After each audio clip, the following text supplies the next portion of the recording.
আপনার সন্তানের চুল বড় বড়, স্কুলের কর্তৃপক্ষ চুল একটু ছোট করার কথা বলেছে বা একটু তারা কিছু বলেছে, আপনি স্যারদের মারতে চলে গেছেন লাঠি নিয়ে। মানে আপনি আপনার সন্তানকে মাস্তান বানাবেন? কিছুদিন আগে দেখলাম প্রধান শিক্ষিকা একটা বাচ্চার একটা থাপ্পড় দিয়েছে কিংবা মেরেছে, প্রধান শিক্ষিকাকে পেটাচ্ছে তার বাবা গিয়ে। আপনি কি করে আশা করেন যে ওই বাবার সন্তান কখন মানুষ হবে? আপনি শিক্ষককে ইনসাল্ট করবেন? এটা কেমন কথা? মানে আপনার সন্তানকে আঘাত করা যাবে না, শাসন করা যাবে না, একটু করা যাবে না, এটা কেমন কথা? ঠিক আছে, আপনার সন্তানকে আপনি ফ্রিজে তুলে রাখেন, দেখেন তো আপনি মানুষ করতে পারেন কি না। আজকে যে আপনি সন্তানকে লাই দেওয়ার জন্য প্রধান শিক্ষিকাকে মারলেন বা আঘাত করলেন, এই সন্তানের হাতে মার খাওয়ার জন্য আপনি প্রস্তুতি নিয়ে থাকেন, আপনাকে মার খেতেই হবে ওনার কাছে। Every action has an opposite and equal reaction. আপনি কল্পনাও করেন না যে আপনার সন্তান একটা অপরাধ করলো এবং সেই অপরাধের সাথে আপনি সামিল হয়ে আবার প্রতিশোধ নিতে গেলেন, উল্টো আপনার সন্তানকে নিবৃত না করে। আপনি কল্পনাও করেন না যে এই কালসাপ আপনাকে কখনো ছবল দিবে না। এত সহজ জীবন না, এরকমটা হয় না। ছোটবেলায় আপনাকে টিচার মারেনি? আপনার বাবা কয়বেলা গিয়ে সালিশ করেছে স্কুলে? কথা বলারই তো সাহস পেত না আমাদের। তাহলে আজকে প্রত্যেকটা স্কুলে টিচাররা ভীষণ অসহায়ত্ব বোধ করে, জানেন? আমার স্কুলের টিচাররা ডেকেছিল, গত সপ্তাহে গিয়েছিলাম। আমি চেয়ারে কেন বসবো? বড় হয়ে গেছি, ইউনিভার্সিটি শেষ হয়ে গেছে, সে কবে। স্যাররা বারবার বলছে এখানে বস না, ছাড় না, যেখানে আপনি বসেছেন আমি বসবো না, আমাকে একটা প্লাস্টিকের চেয়ার এনে দেন, আমি বসতেছি, বাট আপনাদের চেয়ারটা আমি বসতে পারবো না। এটা ইম্পসিবল, এত সহজ না। আপনার সন্তানের চুল বড় বড়, স্কুলের কর্তৃপক্ষ চুল একটু ছোট করার কথা বলেছে বা একটু তারা কিছু বলেছে, আপনি স্যারদের মারতে চলে গেছেন লাঠি নিয়ে। অবাক করা ব্যাপার। মানে আপনি আপনার সন্তানকে মাস্তান বানাবেন? চুল বড় হওয়াটা দোষের না, চুল বড় হওয়াটা অনেক নান্দনিক। আপনার চুলগুলো বড় বড় নান্দনিক লাগছে, ভালো লাগছে। সেই অবস্থানে গিয়ে তো, সেই অবস্থানে না গেলে তো হবে না। আপনি ছোট্ট একটা বাচ্চার সামনে যদি একটা বিষধর সাপকে দেন, বাচ্চা কি বুঝবে যে এই সাপের সামনে হাত দেওয়া যাবে না? সে তো হাত দিবে, সে বল নিজে খাবে। ব্যাপারটা কি এরকম না? টিচারদেরকে, শিক্ষিকাকে আপনি শাসন করতে গিয়ে আলটিমেটলি কী করছেন? নিজের সন্তানের ক্ষতি করছেন। একদম। আপনার তো উচিত ছিল যে আপনার সন্তানকে শাসন করেছে স্কুলের হেড ম্যাডাম, ফুলের তোড়া নিয়ে ম্যাডামকে দিয়ে বলা উচিত ছিল, ম্যাডাম মনের মতো একটা কাজ করেছেন, আমি অনেক ক্ষেত্রে পারি না, আপনি পেরেছেন, থ্যাঙ্কস, এই ফুলগুলো আপনার। পৃথিবীতে ইতিহাস হতো, আপনি তা করেননি, আপনি তাকে মারতে চলে গেলেন, আপনি ম্যামকে মারলেন। আমি অবাক হয়ে গেলাম। এখন এটা আমি বললে হয়তো বা এই প্রোগ্রামটা তারা শুনলে তারাও বলবে, আরে ভাই তুমি এত কথা বলো কেন? মানে সামাজিক কোনো দায়বদ্ধতা তো নেই, সমাজটা তো ভেঙে পড়েছে, ভাঙার পেছনে আমরাই দায়ী। আপনি গ্রামের মধ্যে সন্ধ্যার সময় যাবেন, পড়ার শব্দ আসে না কানে, সবাই বাইরে, টিনেজাররা সবাই বাইরে, রাস্তার পাশে বসে বসে সবাই গেমস খেলছে, অনলাইন জুয়ায় আসক্ত। আপনি কল্পনা করতে পারেন যে একটা প্রজন্মের কিছু ছেলে, সবাই না, কিছু ছেলে, তারা অনলাইন জুয়াটাকে তারা তাদের আর্নিংয়ের হাতিয়ার মনে করে নিচ্ছে। এবং এতটুকু বয়সে অর্থ কি এত সহজ? টাকাটা এত সহজ যে আপনি স্মার্টফোনে আপনি আছে অনলাইন জুয়ায় আপনি কোটিপতি হয়ে যাবেন? অনলাইন জুয়া খেলে কে গাড়ি বাড়ি করেছে আমাকে দেখান তো। জীবনটা তো সহজ না, জীবনের জার্নিটা এত সহজ না। আপনাকে কঠিন একটা পদ্ধতির মধ্য দিয়েই আসতে হবে। আপনাকে সফল হতে গেলে কোনো ইজি ওয়ে নাই, আপনাকে কাটা ভরা পথ মারিয়েই আসতে হবে। আপনার পায়ে ক্ষত তৈরি হতে হবে, আপনার হৃদয় চৌচির হতে হবে, আপনার জ্বর আসতে হবে, বৃষ্টিতে ভিজতে হবে, রোদে পুড়তে হবে, একটা সময় গিয়ে আপনি পরিণত হবেন। এই ব্যাপারগুলি হচ্ছে আপনার শৈশবের উপলব্ধি। এত কথা বললাম এই কারণে, আমার টিচার আমাকে এত মারা মেরেছে একদিন, আমার বাবা বলেছে ঠিকই করেছে, এরপর থেকে মনে থাকবে এই ভুলটি আর হবে না। আমি যখন ইউনিভার্সিটিতে মাস্টার্স ফাইনাল পরীক্ষা দিচ্ছি তখন আমার মনে হচ্ছে আমি এই ভুলটি যেন না করি।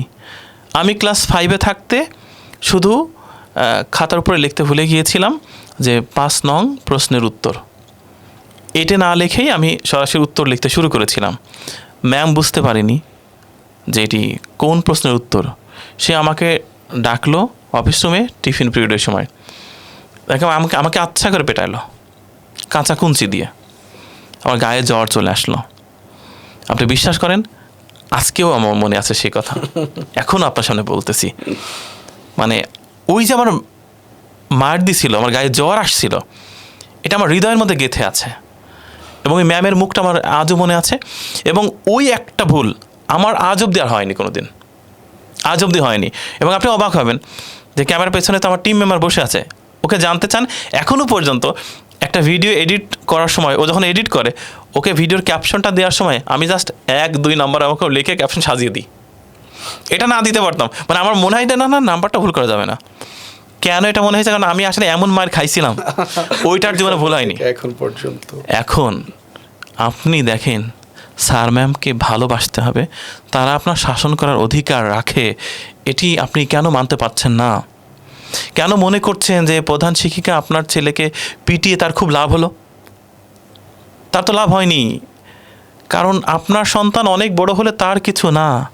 আপনার সন্তান উচ্ছন্নে চলে গেলেও আপনার ক্ষতি হবে, তার কিছু হবে না। ভাইয়া, তার মানে এখানে বাবার একটা বড় ভূমিকা Right. আছে, যে আপনার বাবা আপনার জন্য, সন্তানের জন্য শাসক হয়ে ওঠার যে ব্যাপারটা, এটা তিনি সবসময় পেরেছিলেন। সবসময়। কিন্তু বাবার প্রতি কোথাও কি কোনো একটা ছোট অভিযোগ কিংবা অনুযোগ আছে?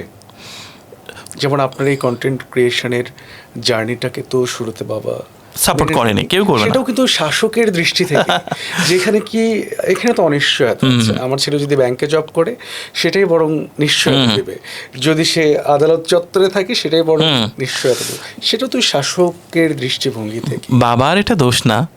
আমি ইউনিভার্সিটি শেষ করলাম, এত ভালো রেজাল্ট করলাম, মাস্টার্স অফ ল শেষ করে ক্যামেরা নিয়ে মাঠে মাঠে দৌড়ে বেড়াচ্ছি, এটা পৃথিবীর কোনো বাবাই হয়তো বা মানতে পারবে না। তো আমার বাবার ক্ষেত্রেও সেম ছিল, তিনি মানতে পারেননি। ছোটবেলা তিনি থেকে চাইতেন, শাসন বারণ করে ছেলেকে, তিনি চাইতেন যে আমি একটি নিশ্চিন্ত জীবনের বারান্দায় থাকব। এই চাওয়াটি তার দোষের না, অবশ্যই ভালো। তো সেই জায়গা থেকে আসলে তার কথা এত ভালো গুছিয়ে কথাই যদি বলবে, কোর্টে বললে সমস্যা কোথায়?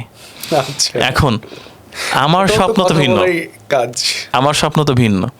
খুব সম্প্রতি মাননীয় প্রধানমন্ত্রী ডেকেছিলেন, তো আমার বাবা তো আসলে এই অনলাইন বা কন্টেন্ট এত কিছু বোঝেন না, উনি অসুস্থ মানুষ, আর সেকেলে মানুষ, এত কিছু বোঝেন না। তো উনি বলছেন যে এই পাগলের প্রধানমন্ত্রী কেন ডাকলো? মানে উনি তখন একটু অবাক, প্রধানমন্ত্রী কেন ডেকেছে তাকে, কি এমন সে? তো এটা কি চিন্তিত ছিলেন? এটা নিয়ে? চিন্তিত মানে কি, সে মনে করছে যে কেন ডেকেছে তার, আর এই পাগলের পাগলামি কেউ মানতে চায় না, মাননীয় প্রধানমন্ত্রী কেন ডাকলেন? তো এটি তার জন্য অনেক বেশি প্রশ্ন সাপেক্ষ ব্যাপার যে কেন তাকে ডাকলেন। আমি বাবাকে বুঝিয়েছি, বাবা আসলে জীবনটা এরকম না, সবাই যে আসলে বড় চাকরি করে এরকমটা না, পৃথিবীতে কেউ কেউ তার মতো করে বাঁচে, তার যেভাবে শান্তি।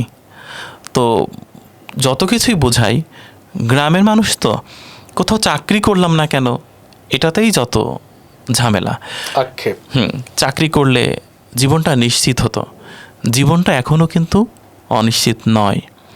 আসলে কি মানুষের নিশ্চিত জীবন বলে কিছু থাকে? থাকে না, কোনো ডেস্টিনেশন থাকে না মানুষের। আপনি অনেক বড় জব করছেন, আপনি কি সত্যিই নিশ্চিত? আপনি কি একেবারে নিশ্চিত জীবনের বারান্দায় আছেন? নাই, কিন্তু আপনার অনেক কিছু ঘটে যেতে পারে, আবার আপনার কিছুই ঘটতে পারে না, বিপদ হতে পারে। আপনার ভালো থাকা মন্দ থাকা সবই কিন্তু মহান আল্লাহ এবং প্রকৃতির উপর নির্ভর করে। তো সেই ক্ষেত্রে বাবা আসলে এখন অনেকটাই মানে স্বাভাবিকভাবে নিতে শিখেছে যে না, যেহেতু সবাই ভালো বলে, খারাপ তো কেউ বলছে না, ভালো কিছুই নিশ্চয় করছে। বাবা কন্টেন্টও দেখেন, দেখে কি কখনো ফোন দিয়ে বলেছেন যে তোর অমুক কন্টেন্টটা দেখলাম? বলেছে কখনো যে ওই কথাটা বলছিলে, এটা তো খুব সুন্দর লেগেছে, মানে প্রশংসা করেছে কখনো? না, বাবা কখনো প্রশংসা করেনি, এবং আমার কাছে মনে হয়েছে যে বাবা প্রশংসা করেনি ঠিকই হয়েছে।